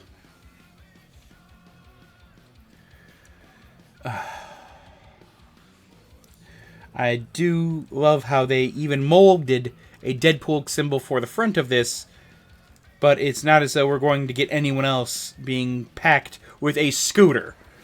With a motorcycle, alright, I understand. We've gotten other people with the same motorcycle. We got Logan with the motorcycle that came with Ghost Rider, but with saddlebags instead of a front piece and with no flames. No one else is coming with this scooter. This scooter is specifically a Deadpool scooter. I don't care if you mold something here, even though it looks very nice and is a great addition to it, you're not going to be attaching this with anyone else. Only Deadpool rides a scooter around in the Marvel Universe. Rant over. For our other little figures, tell me Squirrelpool is articulated. Squirrelpool is articulated. He's not articulated much. Only his head, in fact. But Squirrelpool has an articulated head. To turn and look. That's ridiculous. So you could display him how you want to with his teeny tiny katanas. Because yes, that's a thing. Next up, we've got our Dogpool figure, if you can even call it a figure. I guess you can, as he has articulation in both his waist and his neck. It's just a swivel cut for both the head and the waist, but it's still a swivel cut for both the head and the waist. You'll notice that there is a peg on the back of Dogpool, or a hole on the back of Dogpool, and a peg on the front of Squirrelpool, meaning Squirrelpool can ride on the back of Dogpool, and both of them can look at you on the side as they're riding along. You'll also notice a peg on the back of the scooter and a peg underneath Dogpool. Thus,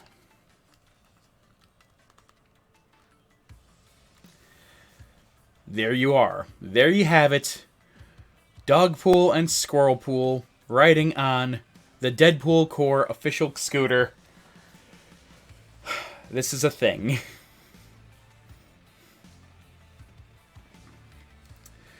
Now, before we get into our Deadpool figure, we do have a Vespa here.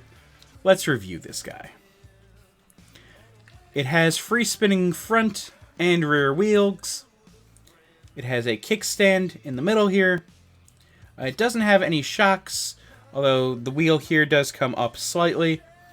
The wheel is attached to the steering apparatus on the top, meaning when you turn the one, the other turns. It's got a little windscreen here. The horn is, of course, as we saw, detachable. It doesn't appear as though the exhaust is detachable on this, nor is the light, nor the seat. So it's pretty much just one piece. It does have the turning steering with the turning wheel up front, and of course the free spinning wheels on both the front and back. And it rolls fairly well. Most of the time, if you're going to be displaying it, you're going to be displaying it with the kickstand up, and more likely than not, these two on the back.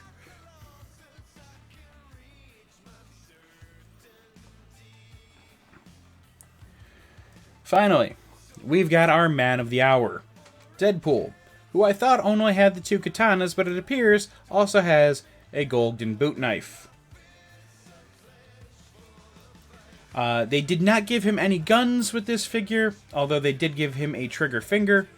If you've got any other guns from other Deadpools, then, or any other Marvel figure, any other 6-inch figure, let's be honest with ourselves, then you can use those for him. His face almost has a surprised expression on it. It's weird to say that because he has a mask, but if we know anyone, Deadpool has a very expressive mask face. So I do like that they did that with him. For our articulation, our shoulders are the best that we've seen today.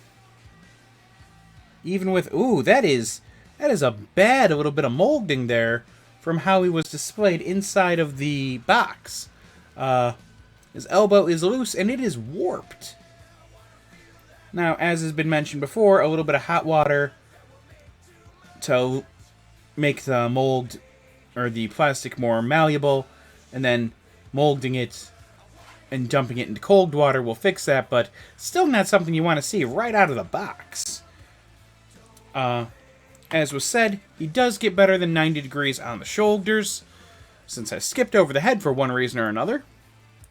His neck articulation, he can look all the way up, and can nearly praise the sun. Looking down, he can look down pretty well. Making a great deal of articulation in your Deadpool figure, at least from the head.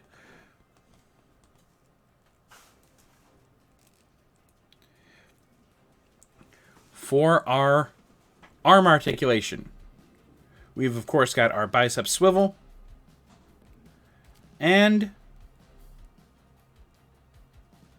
he can get a decent amount of arm articulation. If we actually get this down to 90 degrees, it's not as much as I was thinking. It's not quite that full flex.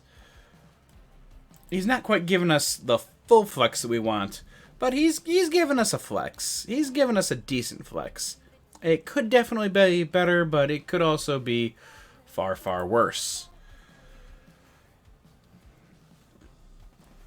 He does not have any kind of articulation on his hands here, or his forearms, rather. He does have articulation on his actual hands. Of course, he's got his pinky out, because when in doubt, pinky out. And the inward and outward hand articulation. Now, surprisingly, the back articulation is not really affected by his forearms. I'm a little bit surprised at that, as he does have these gauntlets here, but they don't appear to actually affect his articulation. So, it's good enough for me. It's not great, but it's more than good enough. For his ab articulation, since we do have an ab crunch, he can go a decent ways back. And, wow, can actually bend forward to a pretty ridiculous degree. If his harness here wasn't getting in the way, he could go even further. He, of course, has the waist articulation. Now for the big question. For our hips, what are we looking at, Deadpool? We're looking at about a mid-range of articulation for the hips. It's not fantastic. It's better than Citizen V. It's about the same as the Living Laser or Hercules. It's not quite what we were getting from Thanos, but it's a decent amount of articulation anyway. As we can tell, he of course has the thigh cut. And for the double jointed knees, he can go a fairly decent way back. It's not perfect, and he could definitely go further, but it's alright. We, of course, have a boot cut, because if we didn't, with boots that dissimilar from the rest of him, I would really be questioning. For our feet articulation, that's as far forward as you're going to go. That's it. That's everything. And for going back, he can almost go on point. It's not quite, but it's almost. He, of course, has the rocker ankles, which can go a decent way in and pretty well out. All in all, as a figure, he's a pretty good Deadpool figure. He might become my main Deadpool just because I like the color on him the best. And with the different heads, I can make him more expressive. Of course, the biggest question is he comes with a Vespa. How does he look on said Vespa?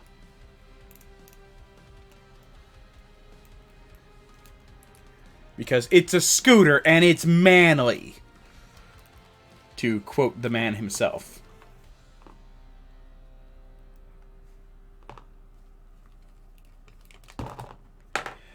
We will get Dogpool and friends back on there in a moment,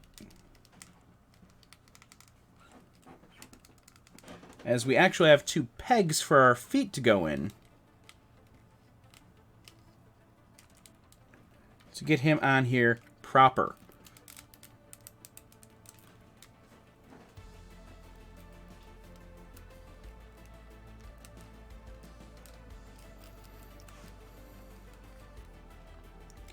And with only a mild amount of manipulation, we can get him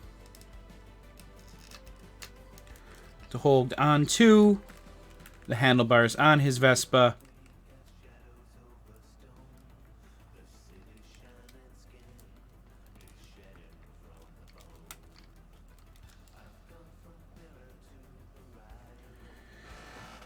And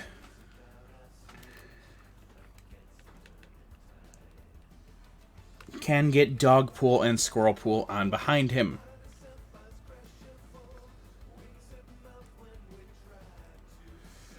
And there we are, ladies and gentlemen. If you're going to be displaying your Deadpool with a scooter, let's be honest, this is probably how you're going to be doing so. With the gang all here. I will probably be taking some pictures afterwards of our Bob head on one of our Hydra agents. And, of course, from that line that we had for the Sauron build-to-figure, they, of course, came out with Lady Deadpool and Headpool to complete our Deadpool core as far as we can at the moment. All in all, is it worth the sticker price? That depends. Are you a big Deadpool fan? It's worth the sticker price. If you're not, that's up to you. If you want to complete your Deadpool core with your squirrel pool, your dog pool, your scooter for transport, of course your Lady Deadpool, your head pool, and your Bob, Agent of Hydra, then yeah, it's worth it. The figure itself, I'm not sure if it's a direct reissue of a previous Deadpool figure. I don't believe so, because it does not feel like those previous Deadpool figures did. If you don't already have a Deadpool figure, I would definitely say grab this. It's fun. It's fun, it's quirky, it captures the character. Because it's who Deadpool is. He's memey, he's weird, he's funny. He's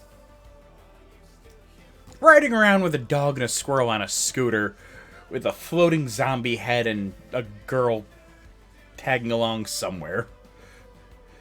I've seen people get all of them on the bike all at once, and it's just ridiculous, and it's fun. It's fun. Let's be honest with ourselves, it's an action figure. If you're not having fun, what are you doing here? If you're not having fun, stop collecting toys. Do something else that'll make it so that it is fun. But, as is, I like it. It's a fun figure. It's a fun idea. It comes with fun extras. I like it. In the meantime, thank you guys so much for tuning in.